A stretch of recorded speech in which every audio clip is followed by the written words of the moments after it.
Baik, Assalamualaikum warahmatullahi wabarakatuh. Perkenalkan kami dari kelompok 9. Izinkan kami untuk mempresentasikan hasil diskusi kelompok kami dengan tema aplikasi sistem informasi di level-level organisasi. Sebelum itu, izinkan kami untuk memperkenalkan anggota kelompok 9.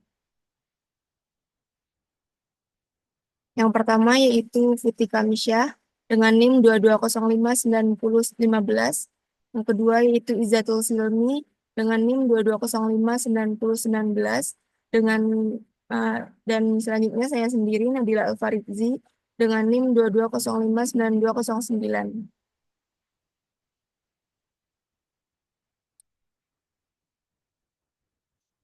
Baik, di setiap organisasi pengembangan keputusan yang efektif sangat penting bagi sistem informasi yang berfungsi di setiap tingkat manajemen, bergantung pada kompleksitas dan kebutuhan analitisnya.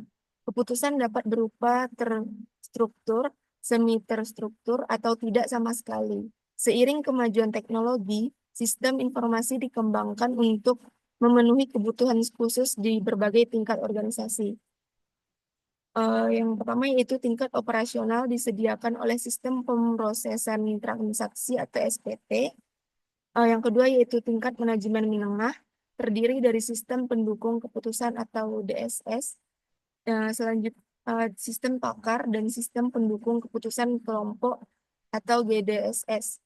Selanjutnya yaitu tingkat eksekutif, memanfaatkan sistem pendukung eksekutif atau ESS untuk mendukung pemikiran strategis dan pengambilan keputusan.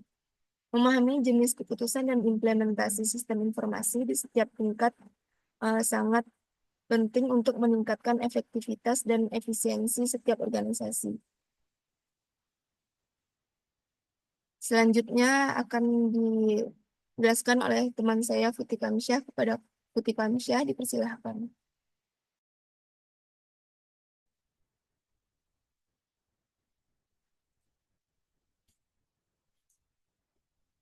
Baik, terima kasih kepada moderator.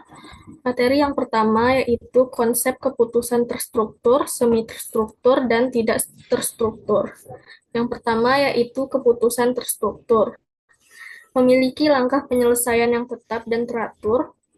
Yang kedua bersifat rutin dan sering dihadapi dalam operasional harian.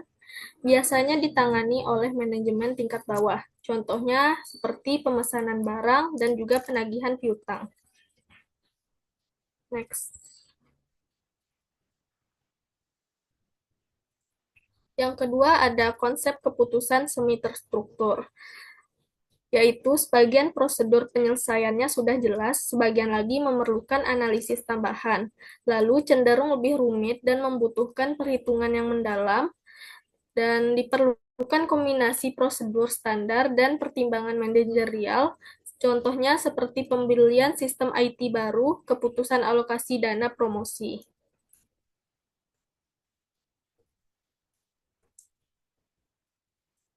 Lalu yang ketiga ada konsep keputusan tidak terstruktur, yaitu tidak memiliki prosedur tetap bergantung pada analisis, pengalaman, dan intuisi pengambil keputusan, lalu bersifat unik, jarang terjadi, dan berdampak besar bagi organisasi, umumnya diambil oleh manajemen tingkat atas, contohnya keputusan merger atau akuisisi perusahaan.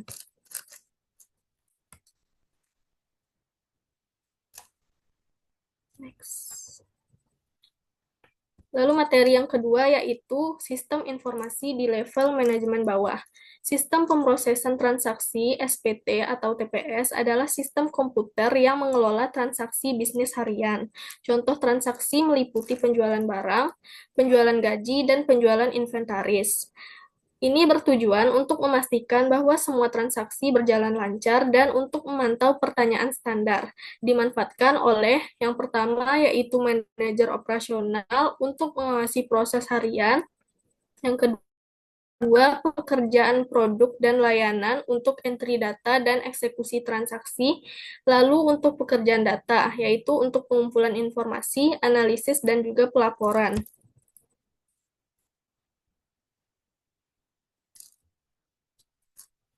Next.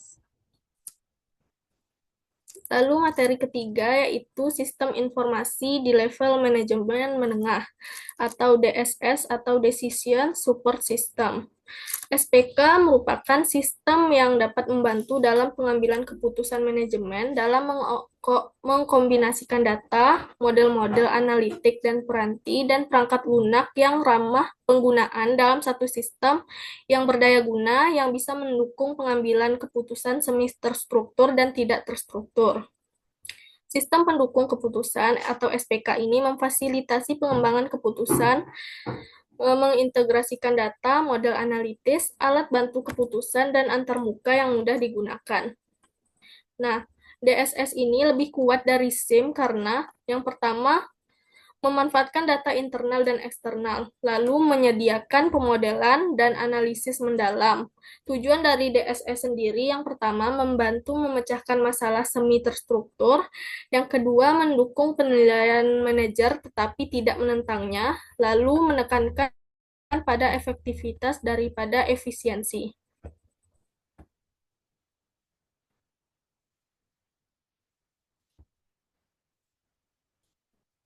Lalu yang terakhir yaitu Group Decision Support System. Group Decision Support System atau sistem pendukung keputusan kelompok adalah sistem interaktif berbasis komputer untuk meningkatkan pengambilan keputusan kelompok. Ini dirancang untuk mengatasi masalah non-struktural yang diselesaikan secara kooperatif. Tiga elemen utama dari GDSS atau disebut juga SPKK yaitu yang pertama fasilitas fisik, seperti ruang konferensi yang dilengkapi dengan perangkat keras komputer, multimedia, dan juga display, lalu perangkat lunak groupware, dan juga orang-orang dan teknik pengambilan keputusan. Sekian materi yang dapat saya sampaikan, saya kembalikan kepada moderator.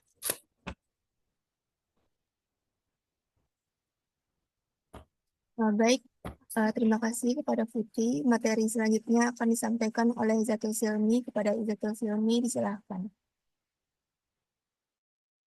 Baik, terima kasih moderator. Saya akan melanjutkan materi selanjutnya yaitu tentang expert system, yang dimana yaitu adalah sistem pakar. Sistem pakar ini adalah sistem yang meningkatkan pengetahuan pakar untuk digunakan secara langsung, memungkinkan konsultasi yang layak kepada seorang ahli.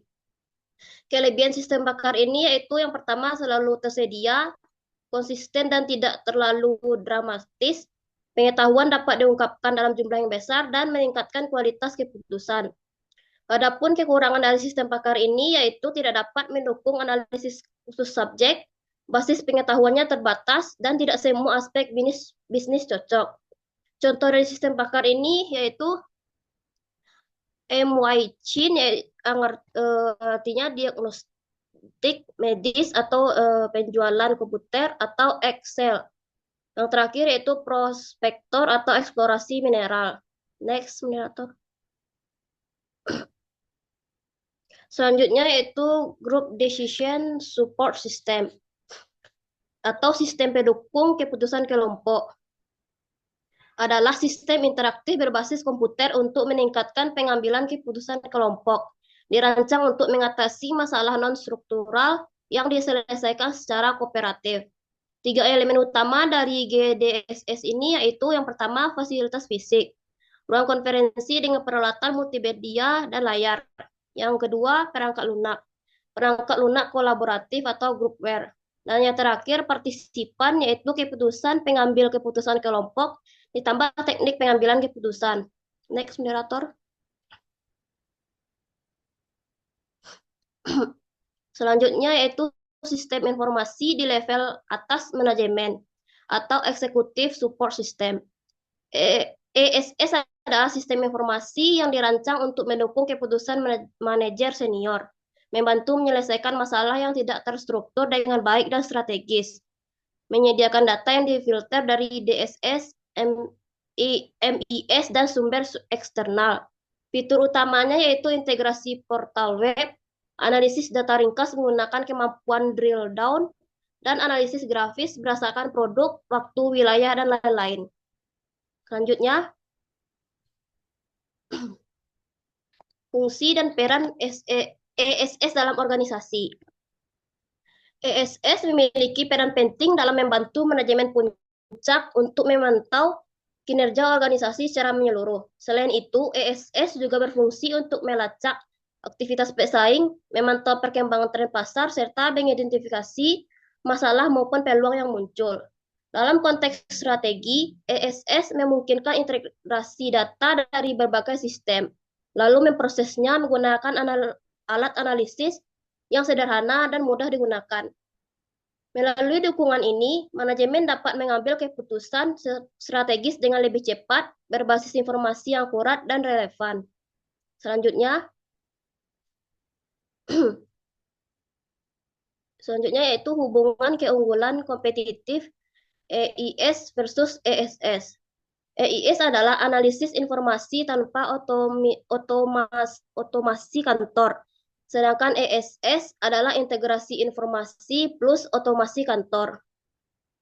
Walaupun eksekutif support system atau SSS dan eksekutif information system EIS terlihat serupa, ada perbedaan mendasar di antara keduanya. EIS lebih berfokus pada penyajian informasi saja tanpa integrasi dengan sistem otomasi kantor. Sedangkan ESS selain menyajikan informasi, juga terhubung dengan sistem otomasi untuk mendukung kolaborasi dan efisiensi kerja eksekutif. Dengan bantuan ESS, organisasi dapat merancang strategi bisnis dengan lebih cepat, mengoptimalkan pemanfaatan teknologi informasi, dan memperoleh keunggulan kompetitif di tengah persaingan pasar yang dinamis. Beberapa fitur ESS yang sering digunakan antara lain dashboard dengan eksekusi waktu nyata, dan analisis perbedaan antara produk dan wilayah. Baiklah, sekian materi dari saya kembalikan kepada moderator. Baik, terima kasih kepada Izatul Silmi. Selanjutnya, kesimpulan yang dapat kita ambil yaitu klasifikasi keputusan ke dalam 3 kategori, yaitu terstruktural, semi-struktural, dan non-struktural, menyoroti pentingnya sistem informasi yang selaras dengan setiap level manajemen. Pada level operasional, sistem pemrosesan transaksi atau SPT mendukung tugas rutin dan transaksi harian. Pada level manajerial, sistem pendukung keputusan atau DSS, Group Decision Support System atau GDSS, dan sistem pakar membantu dalam pengumpulan informasi untuk meningkatkan pengambilan keputusan semi terstruktur dan efektivitas manajerial. Sebaliknya, pada level manajemen di atas, Executive Support System atau ESS menyediakan data berkelanjutan dan analisis strategis untuk mendukung pengembangan jangka panjang yang bersifat tidak terstruktur.